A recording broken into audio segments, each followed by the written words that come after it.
He believed that freedom was a universal value, that people everywhere wished to be free, and the Cold War would end. Bill Clinton was one of many famous people with high regards towards former President Ronald Reagan. Reagan, from whom I get my middle name, has been regarded as one of the nation's best presidents. Two of his major points in his two-term presidency were his survival of an assassination attempt in 1981 and his ending of the Cold War. His legendary presidency has been a template for many presidents to date, and he has affected the lives of many who met him. Just a short 69 days after his first term, on March 30th, 1981, President Reagan was leaving the Washington Hilton Hotel in D.C. when he and 3 others were shot and wounded by John Hinckley Jr. Reagan, while luckily not killed, suffered a punctured lung and severe internal bleeding. He was thrown into the limousine and quickly driven to George Washington University Hospital. The bullet, which was 1 inch away from his heart, was the type of round that was designed to explode on impact. The doctors had to operate with bulletproof vests on. But the main point here is the way he took the situation. Reagan was noted to have been making jokes all night to the nurses and doctors. During the middle of the operation, Reagan in fact removed his oxygen mask just to joke, "I hope you are all Republicans." Although, while recovering in his room, he apologized to his wife, Nancy, saying, "Sorry, honey, I forgot the duck." What we can take away from this situation is that Reagan, even when in critical condition, never let his emotions and current feelings get in the way of making a calm and smart decision for what's for the best of the country. For example, during this time, he neglected to raise the national security level. This, though, was not his biggest highlight in his presidency.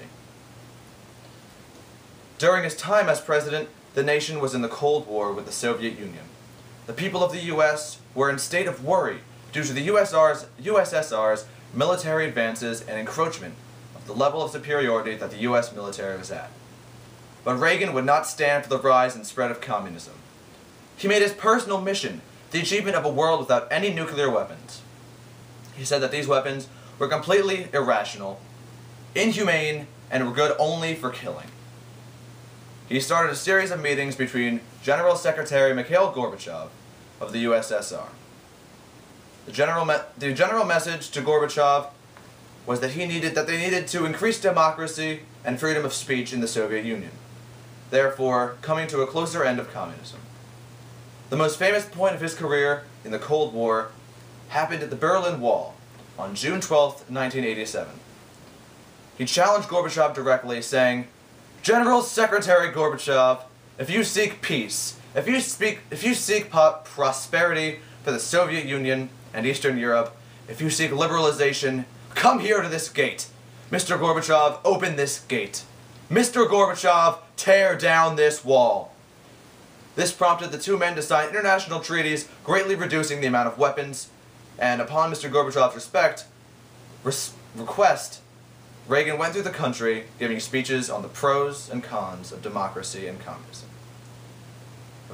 This eventually led to the collapse of the Soviet Union and the end of the Cold War.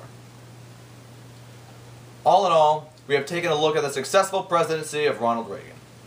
We have examined his calmness and cool-headed ability to make a decision under stress and his boldness to defeat the Soviet Union and end the Cold War.